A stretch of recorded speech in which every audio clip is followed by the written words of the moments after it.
Okay, magandang araw po muli sa inyong lahat mga kamista. Nagbabalik po tayo para sa isa naman pong reaksyon at comment dito sa nangyayaring palitan ng salita sa pagitan ng kampo ni Atong Ang at saka nitong si Julie Patidongan or alias Totoy. Ito pong ating whistleblower tungkol po sa mga nawawalang sabongero. So, simulan po natin mga kamista. So, ganito po ang nangyayari ngayon. Marami na pong binitawang salita ang magkabilang kampo. At isa po rito, sa napansin natin, sinabi ni Atong Ang, o ng kampo ni Atong Ang, na siya raw po ay ini-extortion, o extort, or hinihingian ng pera nitong si alias Totoy sa halagang 300 million. At ang sabi naman po nitong kabilang panig, si alias Totoy, sinabi na siya ay inooperan o binibigyan siya ng halagang 300 million pesos para lamang mag-recant, para bawiin lahat ng kanyang sinabi na makakasira kay Atong Ang at ilabas niya sa publiko na lahat na sinabi niya ay hindi totoo. So ito po ay tunayan din ni Mr. alias Totoy, ni Julie Patidongan, na meron siyang papel na pinakita actually. Yung pong recantation paper na kailangan niyang pirmahan, na nagsasaad doon sa papel na iyon na lahat na sinabi niya ay hindi totoo. At yun nga po ay ang kapalit noon ay binibigyan siya ng halagang 300 milyong piso. Pero sa kabilang panig, ang sinasabi naman nila, hinihingian sila ng pera nitong si alias Totoy para huminto o itigil yung ginagawa niya. So ito yung ating reaction dito mga kamista, no?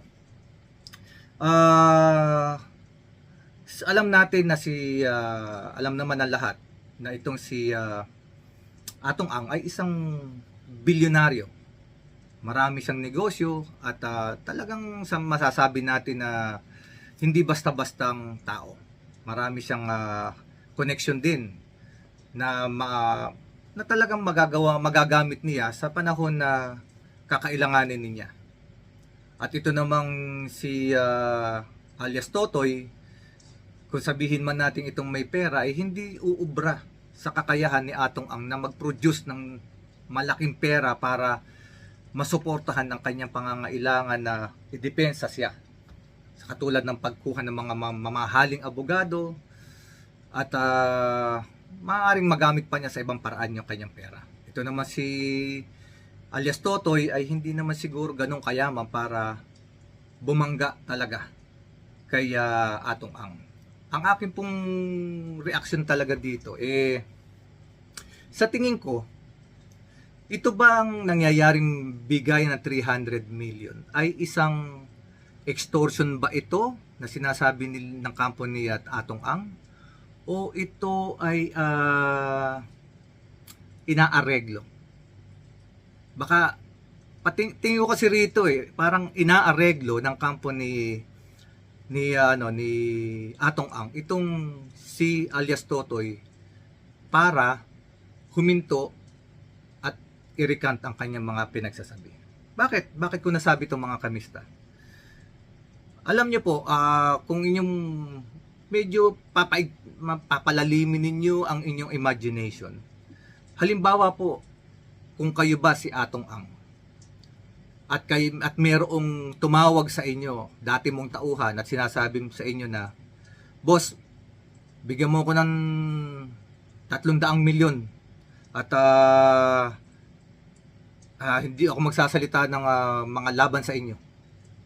Ikaw ba bilang isang si Atong Ang, bilyonaryo, maraming pera na gagastusin para ilaban sa korte ang iyong complaint, ikaw ba ay magbibigay ng 300 milyon o hindi?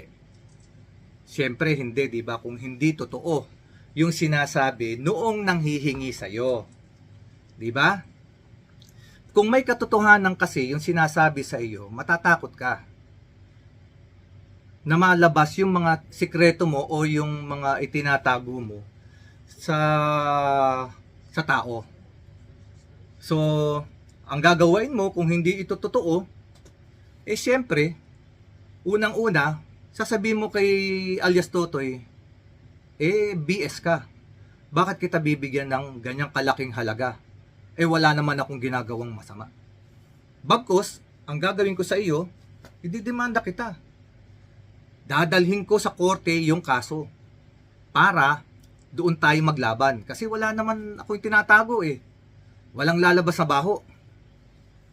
Di ba mga kamista? Ganyan ang gagawain niya kung wala po siyang inililihim o ikinukubli. So, ang gagawain niya, ilalaban niya dahil may pera siya. Ang daming magagaling na abogado na makukuha niya para labanan yung ginagawang extortion sa kanya ni alias Totoy.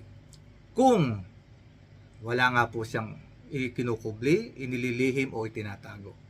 So, bakit ko nasabing inaareglo? Sa pananaw ko lang naman ito. Inaareglo in a sense na, kasi bakit mo kukonsintihin?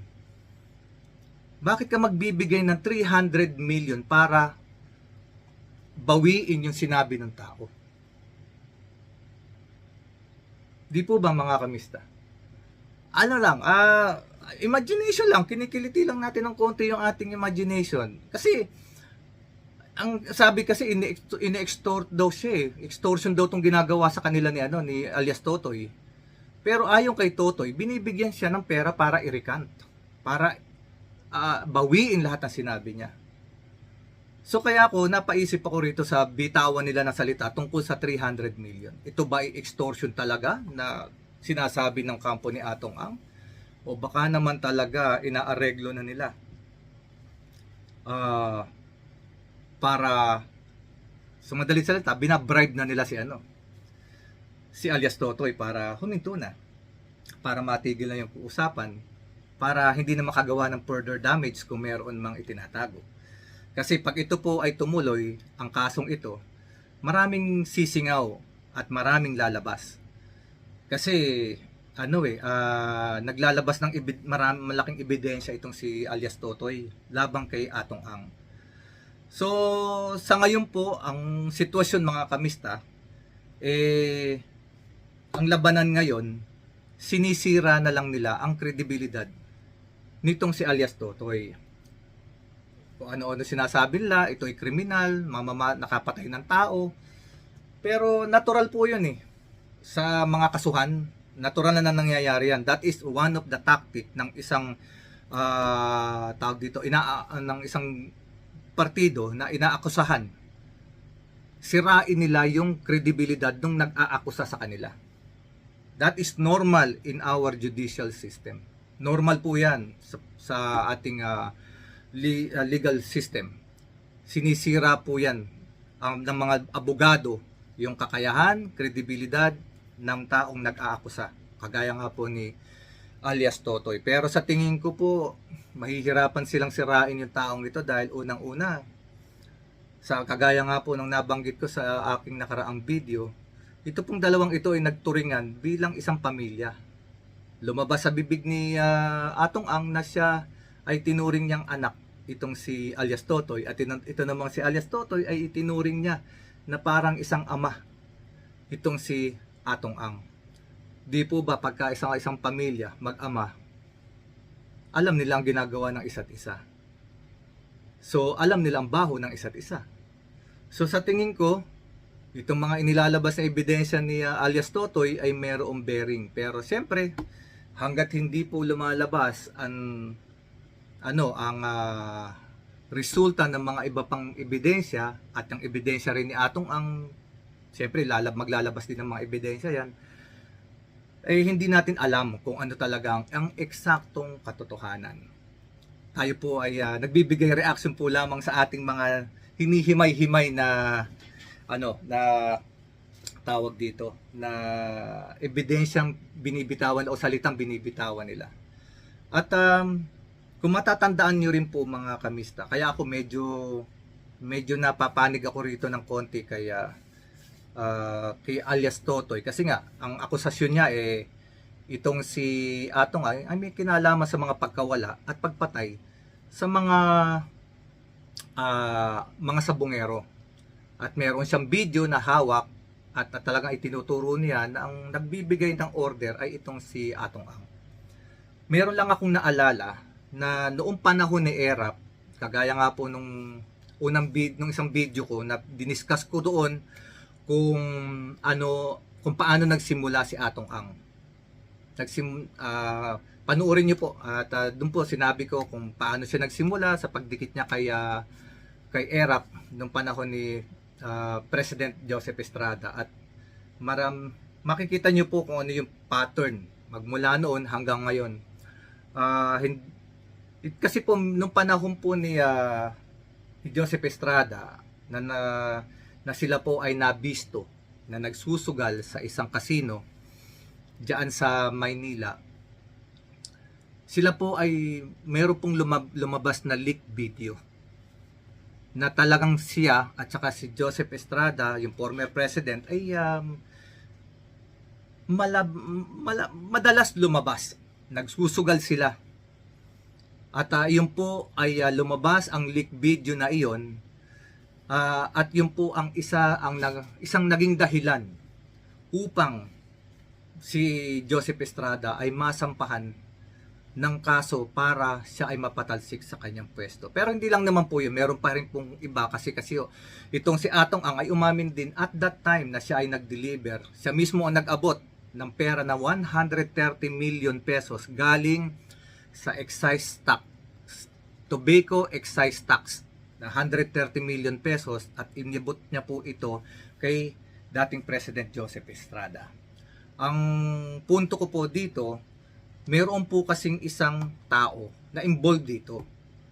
Ito po ay walang iba kundi si Edgar Bentain. Siya po ay isang technician na nagpuslit ng video nitong si Atong Ang at saka nitong si Joseph Estrada na nagsusugal. Kasi po kaya nagawa ito nung taong ito, inamin naman niya po sa isang interview noon na ayaw niya kay Joseph Estrada dahil sa ugali nito, at siguro yun po ang nagbigay sa kanya ng lakas ng loob at para ilabas yung video na iyon na ikasisira ng presidente. Itinakas po niya ito habang natutulog po yung security ni Joseph Estrada. At doon nga po ay ang nangyari po dyan, nagkaroon po ng mga investigation. At ang nangyari po dito kay Mr. Edgar Bentain, papaigsiin ko na lamang po ha. Ito pong si Mr. Edgar Bentain, nung magawa niya po ito, lumapit po siya sa dating chairman ng PCSO na si Manuling Murato. Diyan po niya actually unang ibinigay ang kopya ng leak video na nagsusugal si Erap at saka itong si Atong Ang. So ngayon po mga kamista, siyempre itong tao, alam niya na sa ginawa niyang iyon ay manganganib ang buhay niya.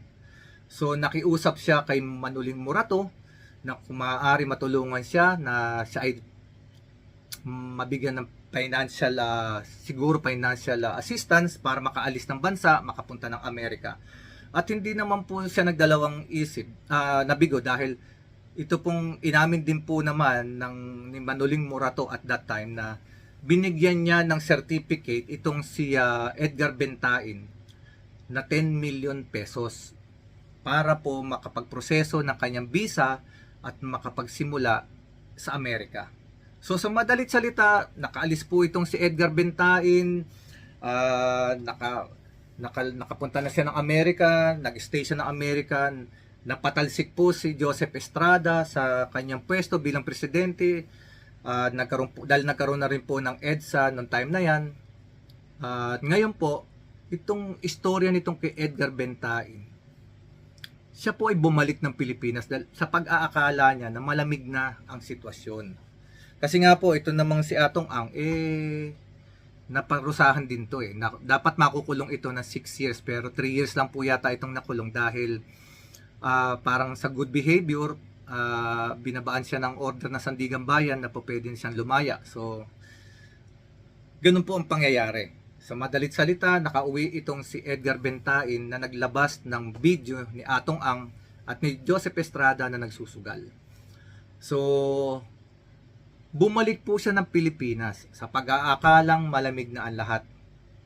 Pero lingid sa kanya, yung ginawa niyang ito ay yun po ang magbibigay ng kapahamakan sa kanya. Kasi bumalik po siya doon sa casino na dati niya pinagtatrabahuhan kung saan po naipuslit niya yung leak video yung na nagsusugal si Erap at si Atong Ang. Bumalik siya doon para maglaro. Kasi dati naman siya employee doon, kaya pumunta siya. Pero, nung gabi na po, lumabas ng building itong si Edgar Bentain para mamahinga sa kotse. At sa hindi nga ho inaasahang pangyayari, siya po ay dinukot ng mga hindi nakikilalang mga lalaki nung gabing iyon. At magmula po noon hanggang ngayon, hindi na po siya natagpuan. Hindi na rin po nakita ng pamilya kung ano ang kinahinatnan niya.